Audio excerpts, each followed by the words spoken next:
everyone. I am Dr. T. Moore, the pastor of Mount Olive Multicultural Community Church. You may have been going back and forth kind of through our playlists here on the DLT Moore Ministries channel. But one thing that we have not addressed as a church, I don't think adequately enough, is mental illness and issues that people face with mental illnesses on a day-to-day basis. So I wanted to do a series just on mental illness and the Bible, how we as Christians can react and assist anyone who has mental illness or mental illness episodes in their lives. And so I want to start, again, it's going to be a series. They will all be listed under the basic training playlist. So you'll find this is the first, and then you'll find the other ones if you're going through any of our other playlists under the basic training playlist. And that's where we just do little mini Bible studies and faith-based issues that we may not be able to address in our regular church services, which you can find over on our website, www.dltmoreministries.com. So the first story I want to get into, which will just be in kind of an overview of mental illnesses and stigmatisms that are faced with people who have, or by people who have different mental illnesses. So the first story I want to go to is Luke chapter 19, verses 1 through 10, and that is the story of Zacchaeus. You may be familiar with Zacchaeus. It's a story that we talk about quite a lot in churches, but we don't talk about it in the vein of mental health. So starting 19, verse 1, and I am reading out of the New Living Translation if you are following along.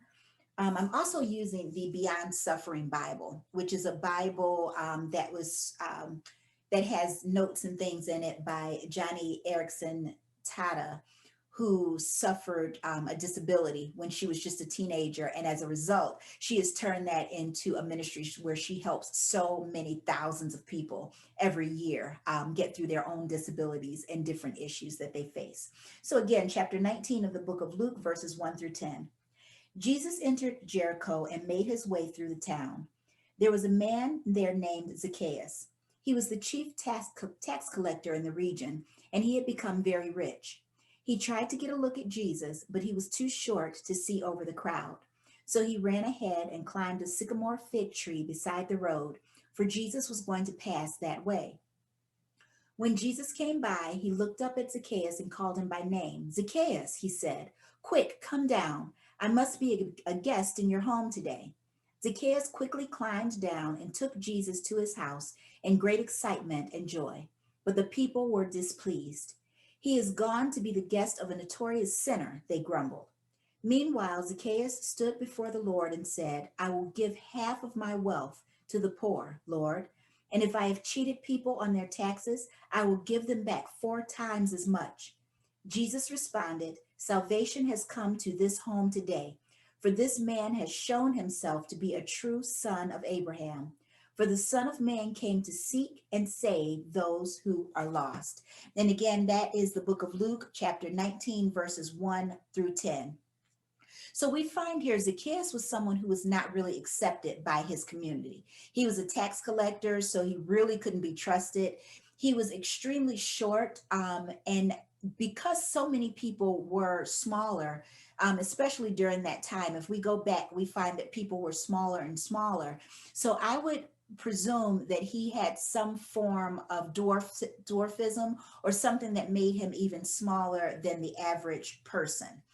Even during those times, he was so small that he needed to climb a tree just to be able to see him. And so he had something that was going on there with him physically that would cause him to be ostracized. His profession wasn't one that was very highly respected because they couldn't be trusted. They would think that people would steal from them and things of that nature.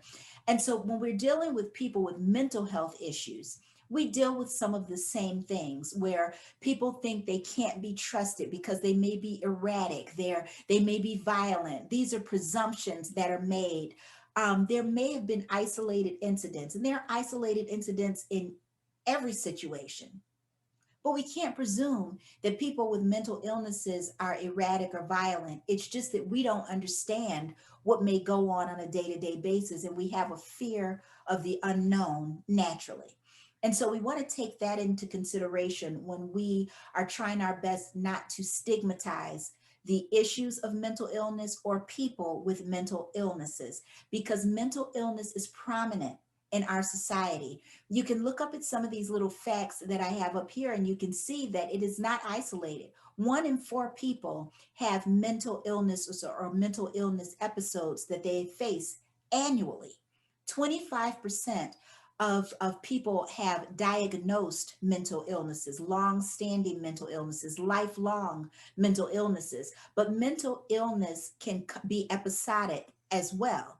They can be episodes that happen in our lives that cause us to react a certain way. And if we don't seek help for those issues, then they will turn into something else, and they can be very, very long standing and cause issues, other issues in our lives that we don't know how to deal with.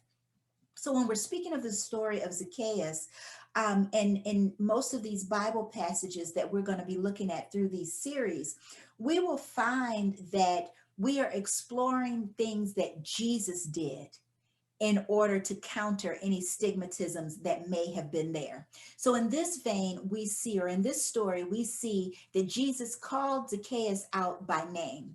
So he's in a crowd of people that don't like him very much, who don't trust him at all, and who may have ostracized him because he had some kind of physical situation going on. But Jesus called him by name and said, I need to go to your house tonight.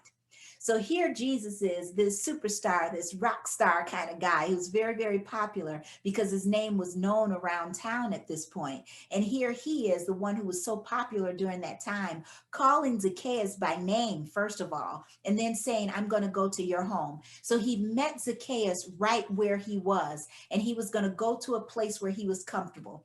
We can always do that with people who have mental illnesses. Meet them at their home, in a place that is safe for them, in a place that is comfortable. I don't mean a physical place. I don't mean a physical location. I just mean meet people where they are.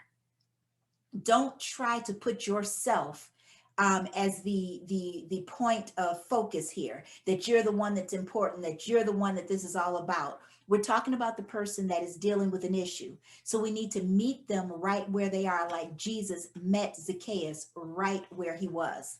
The second thing Jesus did is that he asked for help. Amen. He said, I need to go to your home. I need to be there with you. So it gave him status and it gave him esteem amongst a crowd, amongst a group of people that would otherwise ostracize him, the same way that people are ostracized when they have mental illnesses in our society. He then comes to Zacchaeus' house, and he brings holy into his existence. Amen. He brings that thing that is righteous. So one thing that we can do, not try to beat people over the head with the Bible, but we can always pray with someone. And if they're at the place where we can pray with them, great.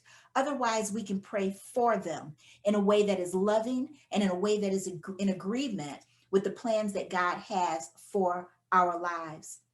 The next thing Jesus did is that he showed that Zacchaeus was valuable, that he was a valuable member of his community, that he had something to give, that he had something to give back, and he had redeeming qualities. We want to do that with people, regardless of if they have mental illnesses or anything they have going on. We want to validate their existence the same way God validates our own existence. Our righteousness, the word of God says, is filthier than a rag, lower than a filthy rag, but God validates us. Amen. He still makes this is my little pup here. Here she is. He makes us feel that we are important. He gives us our identities in him. Amen. And we can always do that to someone else. In a situation where people think that they're less than nothing, that they have nothing to offer society, that they have nothing to offer to the community, we can let them know that yes, in fact, they do have something to offer, that they are good enough, that they are more than enough, so much so that God showed how much he loved us all and them too by giving Christ to die on the cross for them and for us. Amen. The World Health Organization defines mental illness as a state of well-being.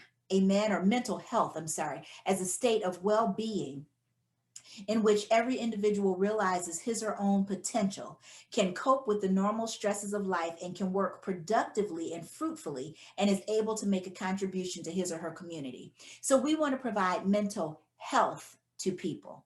Amen. Where there may be mental illnesses. And look, the truth of the matter is we've all got something. We've all had situations, if we've lived long enough, where we've got something that we've got to heal from emotionally, amen, spiritually. We've all got something that we've got to endure, and we've all got something that has impacted us negatively. If we've cried about something, then we've had a mental health episode. So we need to stop pointing the finger at other people who have had mental health episodes and be a catalyst to provide mental health to them, instead of focusing on the mental illness episode that they have gone through. I'd like you to look at some of these facts that are up here, some of the lies that have been told and the truths that surround those lies. Amen. The truth of the matter. The lie is that mental health problems are rare. I've already said that it's 1 in 4 people that deal with a mental health issue annually.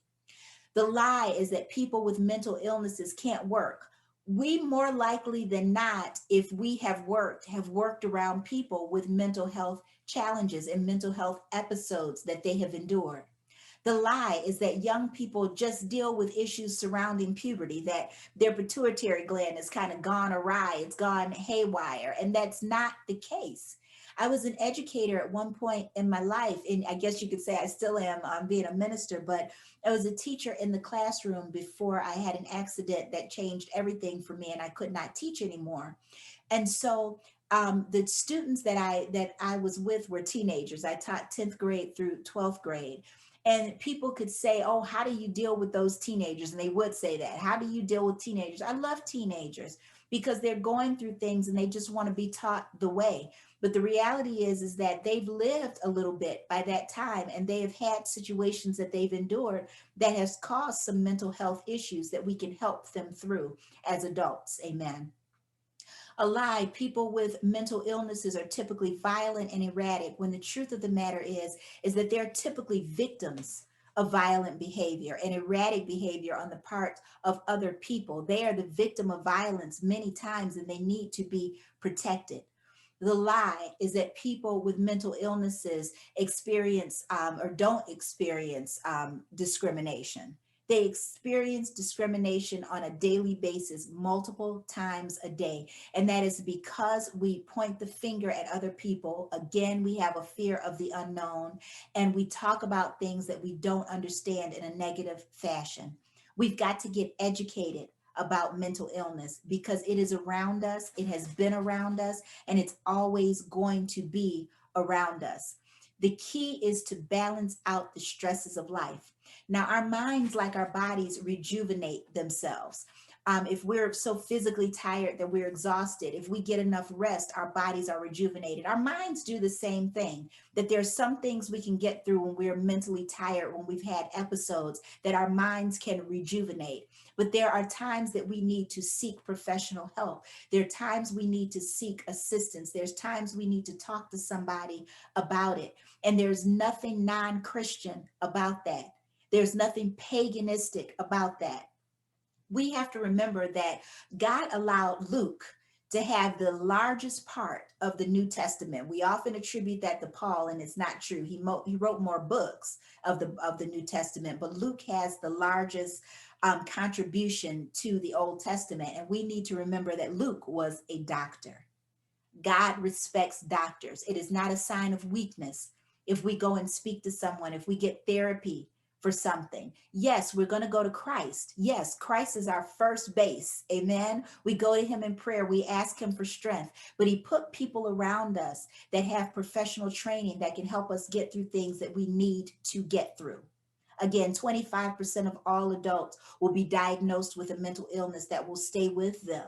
Amen. But whom the Lord sets free is free indeed. He gives us ways to attain that freedom. And one of those ways when it comes to mental health is to seek counseling, seek therapy, and don't see that as a sign of weakness. As Christians, we need to be motivated to care and not to ostracize. We need to be motivated to love and not point the finger. We need to be able to always give an answer, as the word says. It tells us to study to show thyself approved. We need to study and to get understanding and to be able to empathize with people on levels that maybe the non-Christian community does not. Amen. The truth of the matter is, we can sometimes find more compassion among non Christians than we can among Christians, and it should not be that way ever. We should love with the heart of Jesus. We should strive to be more like Jesus every day. And we need to learn who Jesus really was, because Christ was not one that tore people down and pointed the fingers at people and dismissed them because they didn't fit in a little box that the world created. Jesus loved, and he loved with an almighty love, an undying love, so much so that he went to the cross and gave his life for us. We need to review 1 Corinthians 12:26, when he tells us that if one member suffers, that we all suffer together, and that if one member is honored, we all rejoice together. So for this first segment of our mental health in the Bible series, I want us to recognize that if one of us is hurting, we all are hurting, because we are our brother's keeper. And there are a lot of people out in the world today that are hurting. We need to be the catalyst for change. We need to be the trajectory that changes the idea of what mental illness and mental health is. And we can start right here in the Bible, where we're given several examples of mental health, mental illness, and mental wholeness. Thank you so much for joining us. Join us for our next segment. I will probably be putting these up once a week, because we're going through this same series in our wellness ministry, which is Thursday afternoons at 2 p.m. Eastern Standard Time. If you'd like to join us for those sessions, you can join us by way of www.dltmoreministries.com, and you just click the picture that says Wellness Ministry, and that is at 2 p.m. every Thursday afternoon. It is typically led by Reverend DeMont Goolsby, who is my hubby, and he is a stroke survivor and suffered a lot of cognitive issues that he has found his way and fought his way through with the help of God and a strong mama. So if you want to join us over there. Again, www.dltmoreministries.com. Link is below. Thanks for joining us. We love you in Jesus' name, and we hope to see you on the other side on our website. Thanks so much. Bye-bye.